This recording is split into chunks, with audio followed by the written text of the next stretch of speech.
Hello friends, আজকে আমার পুরী ভ্রমণের শেষ দিন। আজকে সকাল সকাল বেরিয়ে পড়েছি। আজকে যাচ্ছি হচ্ছে চিল্কা। আমার পেছনে যে বাসটা রয়েছে ভিড় লেখা, ওই বাসটা করেই যাচ্ছি। আজকে চিল্কা যাব। ওখান থেকে মানে পুরী স্টেশন নেবে রাতে আমার 10টা 5 তা চিল্কায় দেখা হবে। চলুন, এখন চলে এসেছি চিল্কা লেকের ধারে। এখান থেকে বোট ধরবো। 350 টাকার টিকিট করলাম, বোটের টিকিট। এবার উঠবো। এই পেছনেই দেখতে পাচ্ছেন বোটগুলো সব দাঁড়ানো আছে। এই লাইফ জ্যাকেট নিয়ে নিয়েছি।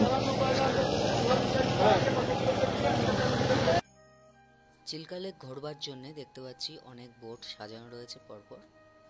তা বিভিন্ন বোটের রেটও বিভিন্ন রকম হয়। আমরা যে বোটটায় গেছিলাম তার রেট ছিল 350, আর সেটা আমরা বোটে চড়ার আগেই টিকিট করে নিয়েছিলাম। এবং বোটগুলো দেখতে পাচ্ছি সাজানো রয়েছে। আর আমরা মানে চিল্কা লেক ঘোরবার আগে খাবারেরও অর্ডার দিয়ে গেছিলাম। সামনেই হোটেল ছিল, ওখানে খাবারের অর্ডার দিয়ে তারপরে আমরা বোটে চড়লাম।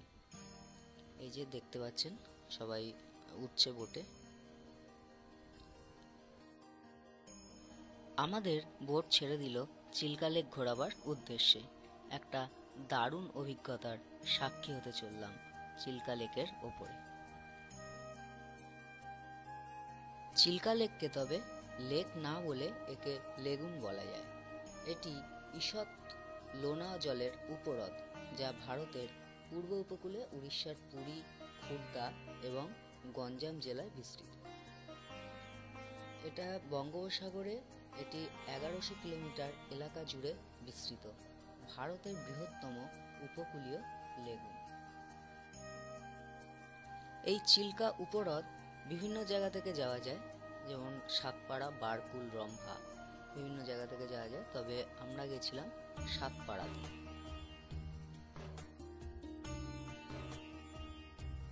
বোটে করে ঘোরাবার সময় প্রথমে যে জায়গাটা নিয়ে যায় সেই জায়গাটা হচ্ছে ডলফিন পয়েন্ট।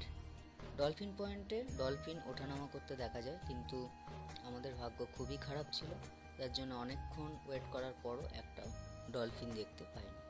তারপর যে জায়গাটায় নিয়ে এলো, এই জায়গাটায় লাল কাঁকড়া, ঝিনুক এইসব পাওয়া যায়। কিন্তু যেহেতু এখানে জলে ভর্তি, বর্ষাকালে গেছিলাম, জলে ভর্তি থাকার জন্যে লাল কাঁকড়া দেখতে পাইনি জলে। কিন্তু ওখানকার মাঝিরা গামলা করে প্রচুর লাল কাঁকড়া নিয়ে এসেছিল, লাল কাঁকড়া আর ঝিনুক নিয়ে এসেছিল আমাদের দেখাতে। এই যে দেখতে পাচ্ছি অনেক লাল কাঁকড়া, কাঁকড়া আর ঝিনুক এনেছিল, এবং ঝিনুক ফাটিয়েও দেখিয়েছিল, এবং একটা ঝিনুকের মধ্যে মুক্তো পাওয়া গেছিল। এই যে দেখতে পাচ্ছি গামলা করে প্রচুর ঝিনুক নিয়ে এসছে। এবার এই ঝিনুকগুলো আমাদের ফাটিয়েও দেখাবে। मेल चेल की फीमेल चेल के अंदर मोती हाथ में जो मछली पकड़ने नेट भी समुद्र में नेट है उसे देखिए, जो लाला है ना, हाँ, ये लाला और स्वातिनी चित्रा पहली बार इसके दोनों सिक्रेशन के मोती रहते हैं इसमें नहीं से। इसको तो फरन ने कच्चे खाते, इसमें कैल्शियम ज्यादा, इंडियन बॉयल करके खाते हैं। फिर से दिमाग शांत करने के लिए क्या देखो सर, वीडियो मत बना, लाइव देखो सर। जिसके अंदर 2 कलर भी मोती मिलेंगे, व्हाइट चंद्रमा दिमाग शांत करने, जिसमें कैल्शियम ज्यादा ना, सब में मिलो ना है কার মধ্যে হয় না, যার মধ্যে সত্যিটা প্রথম পৃষ্ঠা তৈরি হলে ফেলে দেয় লাল আর बारिश के बुंदों ने सिक्रेशन के मोती रहे छोटे मुक्त का কোনো दाम से माला बने। इसको ध्यान में फायदे क्या थे, चंद्रमा दिमाग शांत।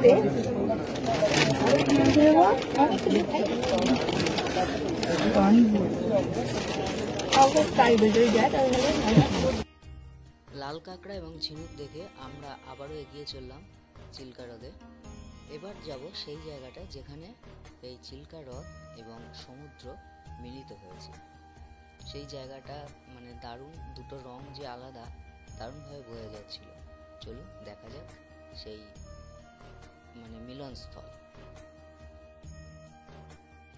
এই যে আশেপাশে যে বোটগুলো দেখতে পাচ্ছি, যাদের আমরা ক্রস করে যাচ্ছি বা তারা আমাদের ক্রস করে যাচ্ছে বিভিন্ন সময়, সব বোটগুলোই কিন্তু আমরা যে বাসে এসেছিলাম সেই বাসের সব সহযাত্রীরা রয়েছে।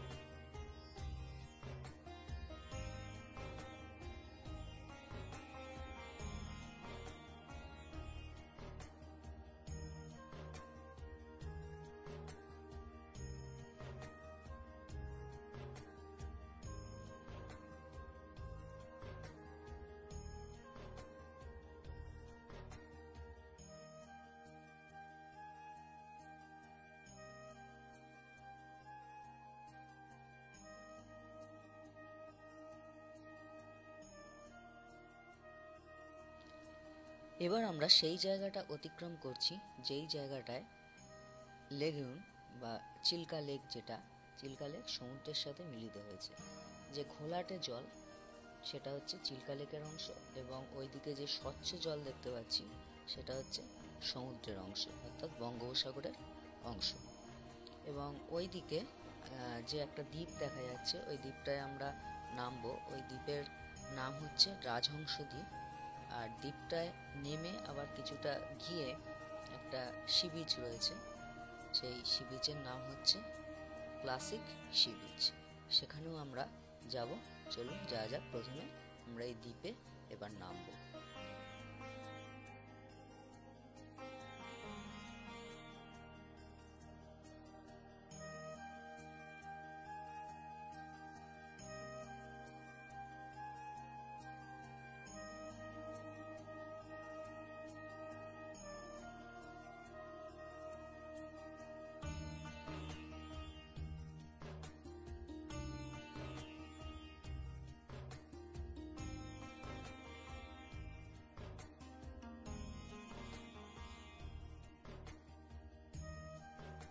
এই দ্বীপে যাওয়ার জন্য আমাদের জলের মধ্যেই নামতে হলো। আমরা যেহেতু বর্ষাকালে গেছি, তাই এখানে অনেকটাই জল ছিল দ্বীপের মধ্যে। আমরা জামা কাপড় যে যার মতো গুটিয়ে আমরা, কেউ জুতো হাতে নিল, কেউ জুতো পরেই গেল। আমরা জলের মধ্যে নেমে চলতে শুরু করলাম সেই সি বিচ মানে ক্লাসিক বিচ দেখবার জন্য। আর এই দ্বীপটা পার হয়ে যেতে হবে। দ্বীপটা দারুণ একটা এক্সপিরিয়েন্স লাগছিল, রাজহংস দ্বীপ। দুদিকে ঘন মানে ঝাউবন, দুদিকে ঝাউবন, আর মাঝখান দিয়ে আমরা এগিয়ে চলছি। এই রাস্তাটা, সরু রাস্তাটা যে রয়েছে, এটা পেরিয়ে গেলেই হচ্ছে সি বিচ।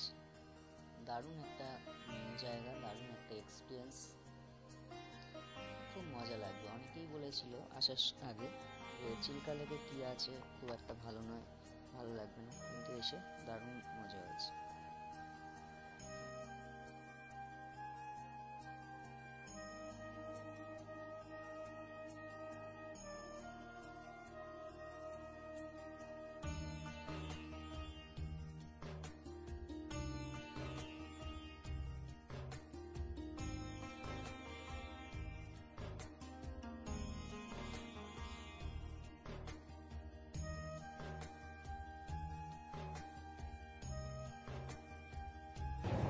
চিল্কা লেক থেকে একটা আইল্যান্ডে এসেছি।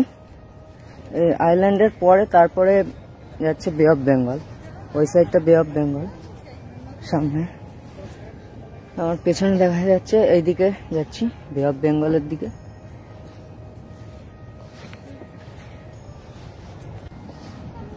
যাওয়ার এই রাস্তাটায় প্রচুর বালি আর প্রচন্ড গরম বালি।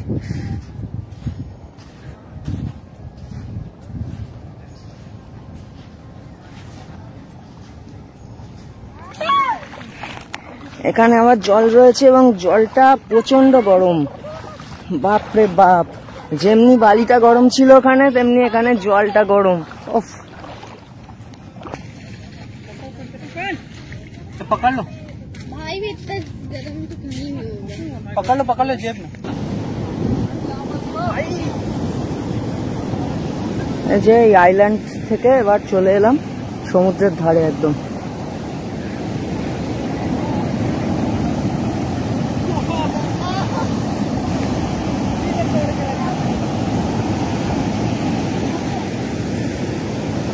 समुद्र के अंदर जाना पड़ेगा आपको।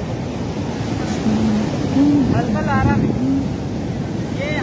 এবার একটা দেখলাম পুরীর সমুদ্রে একদম ঝিনুক দেখতে পাইনি, ঝিনুকের খোল। এইখানে প্রচুর দেখতে পাচ্ছি, প্রচুর সব ভাঙা অবস্থা, ঝিনুকের খোল পড়ে রয়েছে।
নাসিক বিচ ঘুরে আসার পর যেখানে আমাদের নৌকা দাঁড়িয়েছিল সেইখানে একটা জায়গা রয়েছে, এখানে অনেকে টিফিন করছে। তা এখানে ডাব রয়েছে, এক একটা ডাবের দাম হচ্ছে 50 টাকা। আমি একটা ডাব খেলাম। জলের মধ্যেই চেয়ারগুলো বসানো রয়েছে, এই যে বসে রয়েছি জলের মধ্যে বসে থাকার একটা দারুণ এক্সপিরিয়েন্স, কিন্তু জলটা প্রচন্ড গরম। চিল্কা ভ্রমণ কমপ্লিট করে এবার লাঞ্চ করে নিলাম। লাঞ্চে চিকেন পোলাও খেলাম। আমার এই পেছনে হোটেলটা লক্ষ্মী বিনোদিনী হোটেল, লাঞ্চ করে এবার গাড়িতে উঠবো। গাড়িতে যেতে মোটামুটি পুলিশ স্টেশন 2 ঘন্টা মতো। আমার ট্রেন 10টা 5-এ, এখন বাজে হচ্ছে সবে 2:30। বাস ছাড়তে আর একটু দেরি আছে। যত তাড়াতাড়ি পৌঁছাবো তত তাড়াতাড়ি আমাকে ওয়েট করতে হবে, তত বেশি ওয়েট করতে হবে পুলিশ স্টেশনে। আমি চাইছি না তাই আগে যেতে, যতটা লেট হয় এখানে ততই ভালো, কারণ প্রচুর টাইম ওয়েট করতে হবে, বিরক্তকর। হ্যালো ফ্রেন্ডস, চিল্কা লেক থেকে আবার চলে এসেছি পুরীর সমুদ্রের ধারে। চিল্কা লেক থেকে পুরী স্টেশনে নেমে যাওয়ার কথা ছিল। ভেবেছিলাম যে নেমে যাব রাত 10টা 5-এ ট্রেন, কিন্তু এত তাড়াতাড়ি পৌঁছে গেছি, 4:30-এর মধ্যে চলে এসেছি। এতক্ষণ সময় কি করব বেকার স্টেশনে বসে থেকে, যার জন্যে লাগেজ নিয়ে চলে এলাম।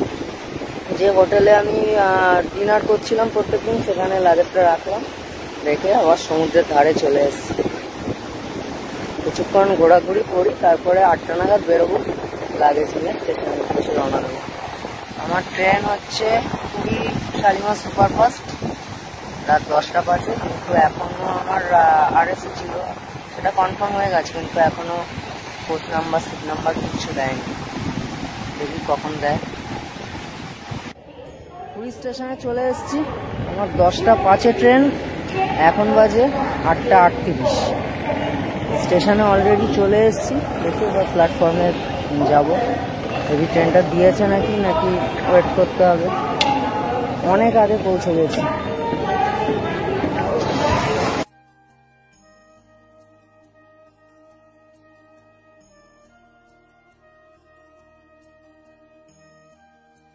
অবশেষে 10:45 নাগাদ 6 নম্বর প্ল্যাটফর্মে আমার ট্রেন দিল, পুরী সুপারফাস্ট এক্সপ্রেস।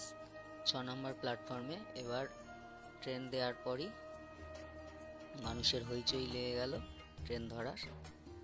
এবারে ট্রেনে উঠব।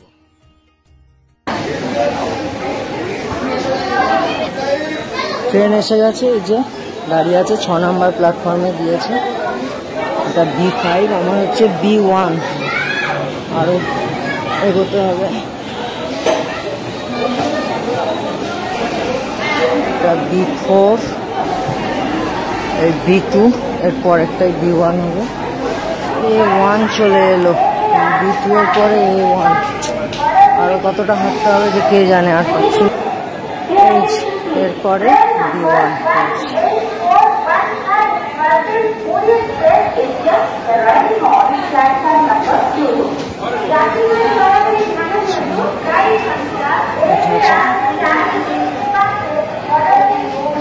B1 আমার হচ্ছে 23।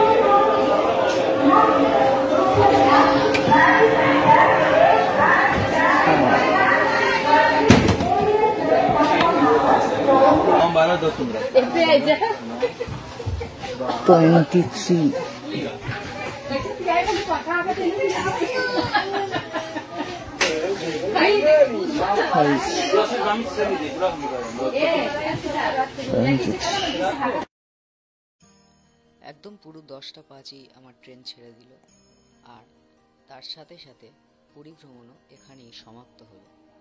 যদি ভ্রমণ ভিডিওগুলো ভালো লেগে থাকে অবশ্যই পুরো দেখবেন এবং লাইক শেয়ার অবশ্যই করবেন। চ্যানেল সাবস্ক্রাইব না করা থাকলে অবশ্যই সাবস্ক্রাইব করবেন। আরও একটা ভ্রমণ পর্ব নিয়ে চলে আসব আপনাদের কাছে। ভালো থাকবেন, সুস্থ থাকবেন।